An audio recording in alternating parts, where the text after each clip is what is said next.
Amin amin ya rabbal alamin. Nah, pada video kali ini Tiara akan menjelaskan tentang perkembangan Islam di masa modern.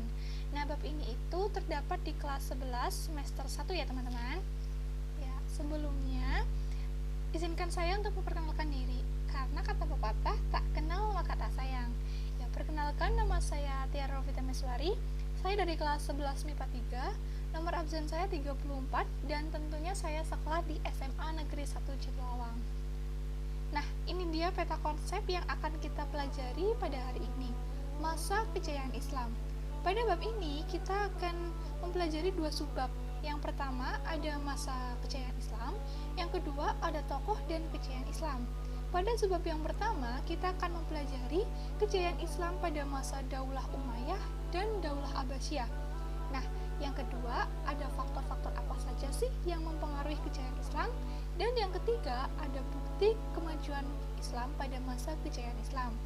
Untuk subbab yang kedua, itu kita akan mempelajari tentang nama-nama tokoh dan karya-karyanya pada masa kejayaan Islam. Terus yang kedua, ada meneladani perilaku terpuji tokoh kejayaan Islam. Ya, ini kita masuk subbab yang pertama ya. Subbab yang pertama itu adalah kejayaan Islam. Nah, sebelum kita lanjut pada materi selanjutnya, kabarnya kita harus mengetahui dulu nih periodisasi sejarah Islam. Nah, periodisasi sejarah Islam ini dibagi menjadi 3 periode. Yang pertama, ada periode klasik, itu sekitar antara tahun 650 sampai 1250 Masehi. Yang kedua, ada periode pertengahan, itu berkisar antara tahun 1250 sampai 1800 Masehi. Dan yang ketiga, ada periode modern, itu berkisar antara tahun 1800 sampai seterusnya, sampai sekarang ini ya. Nah, periode klasik ini merupakan masa kejayaan Islam, teman-teman. Nah, pada periode klasik ini terdapat dua fase ya. Yang pertama itu ada fase eksplanasi, fase integrasi itu berkisar antara tahun 650 sampai 1000 Masehi. Terus yang kedua ada fase disintegrasi, itu berkisar antara tahun 1000 sampai 1250 Masehi. Nah, untuk periode yang kedua itu ada periode pertengahan. Periode pertengahan itu biasa disebut dengan periode kemunduran. Pada periode ini terdapat dua fase juga, teman-teman. Yang pertama ada fase kemunduran, itu berkisar antara tahun 1250 sampai 1500 Masehi. Terus yang kedua ada fase munculnya ketiga kerajaan besar, itu berkisar antara tahun 1500 sampai 1800 Masehi. Nah, terus kita masuk ke periode yang ketiga, yaitu periode modern. Periode modern ini merupakan periode kebangkitan umat Islam yang ditandai dengan munculnya pembaharu Islam. Sudah mudah ya teman-teman mengenai periodisasi secara Islam. Oke, kita lanjut ya. Masa kejayaan Islam. Masa kejayaan Islam ini terjadi pada tahun sekitar 650 sampai 1250 Masehi ya, yaitu periode klasik ya, disebut dengan periode klasik. Nah, pada kurun waktu tersebut terdapat dua kerajaan besar, yaitu yang pertama Daulah Umayyah atau biasa kita sebut dengan Daulah Bani Umayyah. Terus yang kedua itu ada Daulah Abbasiyah atau biasa kita sebut dengan Daulah Bani Abbasiyah. Oke, kita masuk yang pertama ya, Daulah Bani Umayyah. Pada masa ini, kejayaan Islam ditandai dengan meluasnya wilayah kekuasaan Islam dan berdirinya bangunan-bangunan sebagai pusat dakwah Islam. Ibu kota Umayyah pertama itu ada di Damaskus atau di Suriah. Terus ibu kota yang kedua, Umayyah yang kedua itu ada di Cordoba, Spanyol. Nah, nama dinasti ini dirujuk kepada Umayyah bin Abd Asyam, kakek buyut dari khalifah pertama Bani Umayyah, yaitu Muawiyah bin Abu Sufyan. Yang kedua ada Daulah Bani Abbasiyah ya. Nah, pada kejayaan Islam pada masa ini itu ditandai dengan pesatnya perkembangan ilmu pengetahuan. Nah, Daulah Bani Abbasiyah ini beribu kota di Baghdad atau kita sebut sekarang itu sebagai kota Irak ya.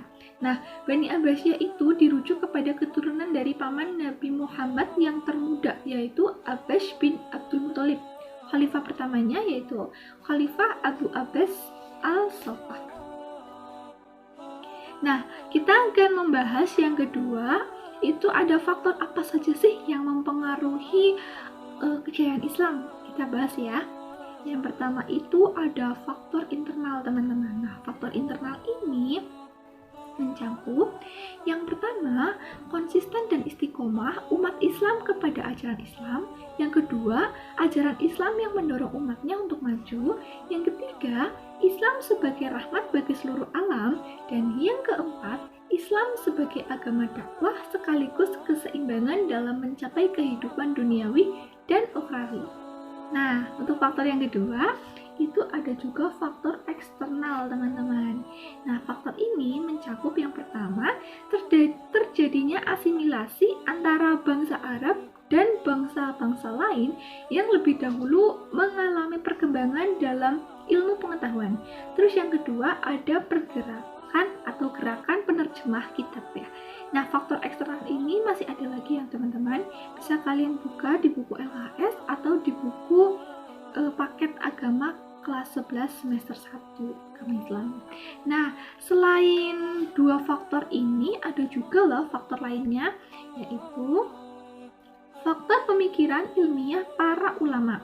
Nah, faktor ini mencakup yang pertama, melaksanakan ajaran Al-Quran, yang kedua, melaksanakan isi hadis, yang ketiga, mengembangkan ilmu agama dan ijtihad dan ilmu pengetahuan. Yang keempat itu ulama yang berdiri sendiri serta menolak untuk menjadi pegawai pemerintah. Nah, kita masuk pada materi yang ketiga, itu ada bukti kemajuan Islam pada masa kejayaan Islam. Ini ada dua bukti ya. Yang pertama, bukti kejayaan Islam pada masa Daulah Umayyah. Yang kedua, ada bukti kejayaan Islam pada masa Daulah Abbasiyah. Yang pertama, itu ada bukti kejayaan pada masa Daulah Umayyah.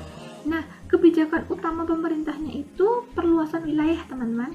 Terus yang kedua ada ilmu dan pendidikan, yaitu lahirnya beberapa ilmuwan terkemuka seperti Ibn Rushd dalam bidang filsafat.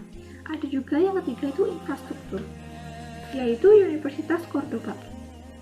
Terus bukti kejayaan pada masa Daulah Abbasiyah. Yang pertama itu ada pemindahan ibu kota dari Al-Hashimiyah ke Baghdad. Terus ada pengangkatan wazir dan perbaikan sistem jawatan pos. Terus yang kedua ada ilmu dan pendidikan, yaitu lahirnya beberapa ilmuwan terkemuka seperti Asyubi dan Abu Bakar Al-Asham dalam bidang ilmu tafsir. Yang ketiga ada infrastruktur, yaitu maktab atau kutab dan madrasah nizamiyah. Nah, untuk sebab yang pertama kita sudah selesai ya teman-teman. Semoga teman-teman paham apa yang telah saya sampaikan. Nah, kita sekarang masuk ke subbab yang kedua, yaitu tokoh dan kejayaan Islam. Oke, kita akan masuk ke materi pertama pada subbab yang kedua, yaitu nama tokoh-tokoh kejayaan Islam dan karyanya. Nah, di sini tokoh-tokohnya itu ada 6 teman-teman, tapi saya akan membahas 5 saja ya.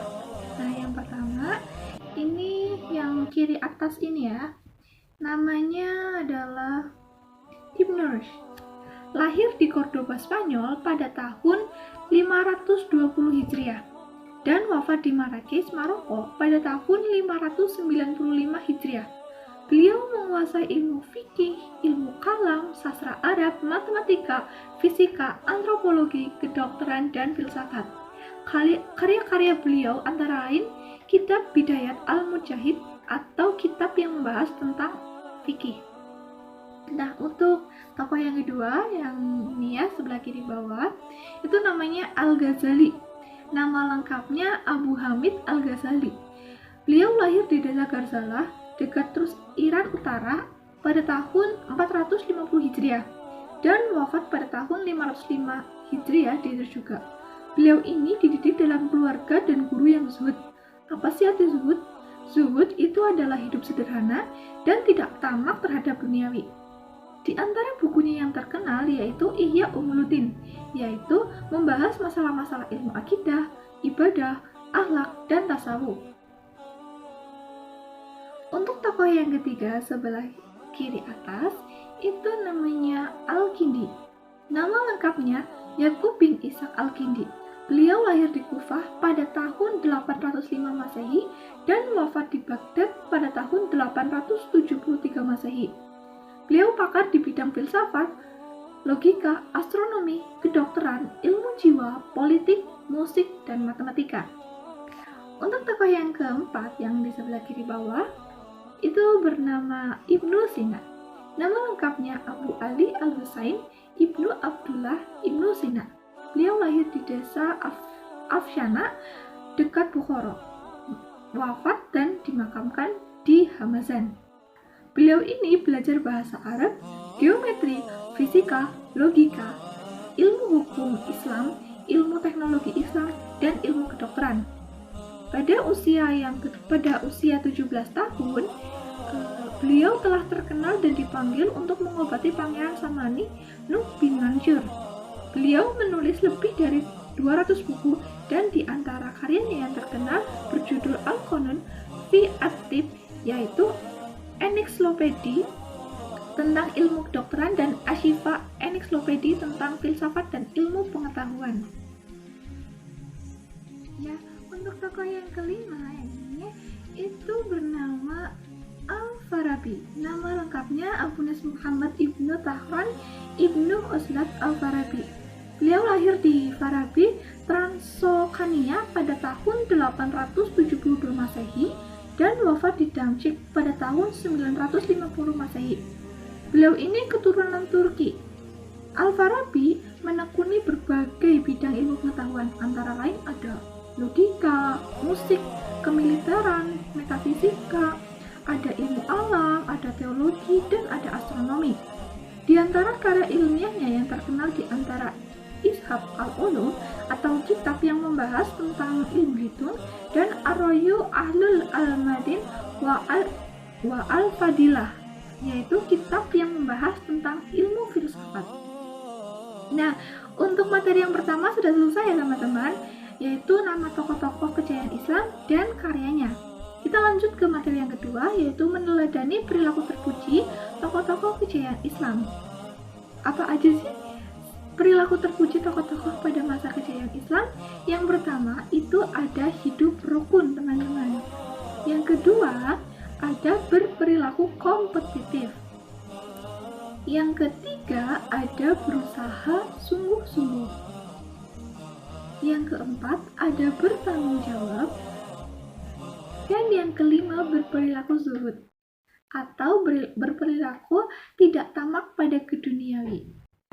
Oke, kita sudah selesai mempelajari tentang materi perkembangan Islam di masa modern. Kita sudah mempelajari 2 subbab ya, yaitu kejayaan Islam dan tokoh kejayaan Islam. Nah, sekian dari saya, kurang lebihnya saya mohon maaf apabila dalam penyampaian materi, dan tetap semangat dalam belajar. Ingat ya teman-teman, belajar itu sakitnya hanya sementara kok, tapi senangnya selamanya. Saya akhiri, wassalamualaikum warahmatullahi wabarakatuh.